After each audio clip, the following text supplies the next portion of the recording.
42, Senator Mark Kirk is hoping to keep his seat in Washington this November, trying to fend off Representative Tammy Duckworth. Kirk sat down with Fox 32 political editor Mike Flannery to discuss the race.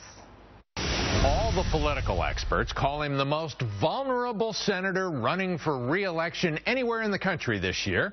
When I sat down with Mark Kirk to discuss his re-election campaign, the Republican was on the attack. And boy, did he anger Democrat Tammy Duckworth's PR people with remarks about a lawsuit against her settled by the state of Illinois for the relatively modest sum of $26,000. It involved Duckworth's former job as director of Illinois' State Department of Veteran Affairs, a post she was appointed to by the now imprisoned former Governor Rod Blagojevich. I have a record of always putting Illinois first, ahead of politics, and Tammy Duckworth has always put politics first. She is nothing but a Democratic partisan. In the case of this lawsuit that she just pled guilty on, $26,000 fine, which showed she did a lot of bad things. She was ordered by Blagojevich to take on some goombas, I say, some political operatives into the nursing home that she was running, and the doctors and nurses felt that these political operatives represented a danger to the veterans there. That's Tammy putting her political operation ahead of veterans' health care. And now, in fairness to her, Senator, though, there was no formal finding that she did anything wrong.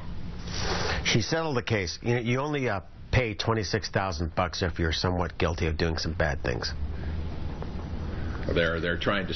They say their $26,000 was cheap. Yeah, in her, cheap for her because she just socked the Illinois taxpayer with the bill. I would say that the Illinois taxpayers have never had to pay for something bad that I've done. And is she qualified to be a U.S. Senator? I would say that her record is a total disaster in office for Blagojevich and the VA, because we know at the VA she had some inspector general problems there, more ethics problems, and led a failed $5 million effort to try to get veterans in marketing, which the IG said was a complete waste of money. So explain that for those who aren't familiar. Nobody really showed up for her marketing plan. It didn't really come together at all. It shows a lack of competence and just a squandering of taxpayer resources, not just on the fine in this recent litigation, when her own employees sued her all the way to this court and got a $26,000 judgment against her. Representative Duckworth's been a member of Congress from the northwest suburbs since 2013. She lost both legs while piloting an Army helicopter in Iraq. That was before the rise of Islamic State, or ISIS, in Syria and Iraq. I asked Kirk, a former reserve officer who's generally considered a foreign policy hawk, especially in the Middle East, what he would do about that murderous group of ISIS savages. Some of your colleagues want to send thousands of American soldiers into Syria. No, I don't think we should get involved in the Syrian civil war. I don't see vital U.S. interests. I do think we should bomb ISIS much, much more. Right now, when you look at the sortie generation rate, it's only about 8 bombing missions a day because the rules of engagement are so restrictive. Only bombing the 9.5 million people, the ISIS caliphate, 8 or 9 times a day. 75% of the aircraft come back with weapons on the hard point.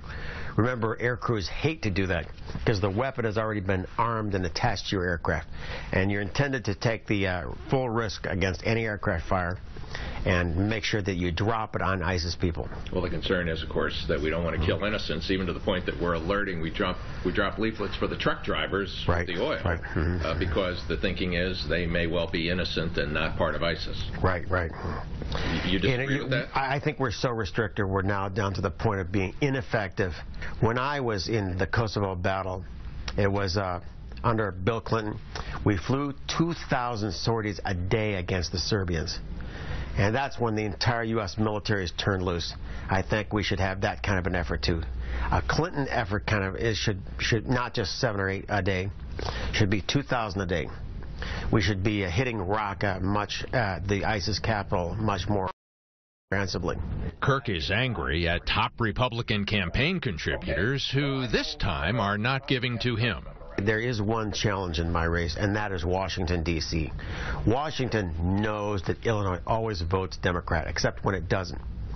And most people in Washington, D.C. don't even know we just elected a Republican governor, which takes about 1,000 political operatives off the table. And Governor Rauner took a page out of President Obama's book with an executive order that defunded the big public sector unions. So the Democrats entered this race without troops and without money. Very good for me. So you feel like Washington, the Republican establishment, is underestimating your chances? Completely. I've always been, as you know, that I keep reminding John McCain that I ran 16 points ahead of him the last time we were both on the ballot. And he doesn't like it when I say that. What about the physical challenges of campaigning in a wheelchair? It's tough to work a reception from a wheelchair, as I'm sure my opponent knows. I would say the biggest physical challenge facing me is fatigue. That I do not have the level of energy that I used to have, because I used to be described as kind of an Energizer bunny of congressman. So does that make it, do you have to plan quite a bit fewer stops with more people? Or does it, does the next senator, as you said, from Illinois, is going to be someone in a wheelchair? Yeah, and that's good. Because I would say the stroke that I had makes me much more empathetic. This Senate campaign is unique in that sense, with both the Democrat and the Republican campaigning in wheelchairs. Both Kirk and Duckworth have spent very little time with reporters so far this year.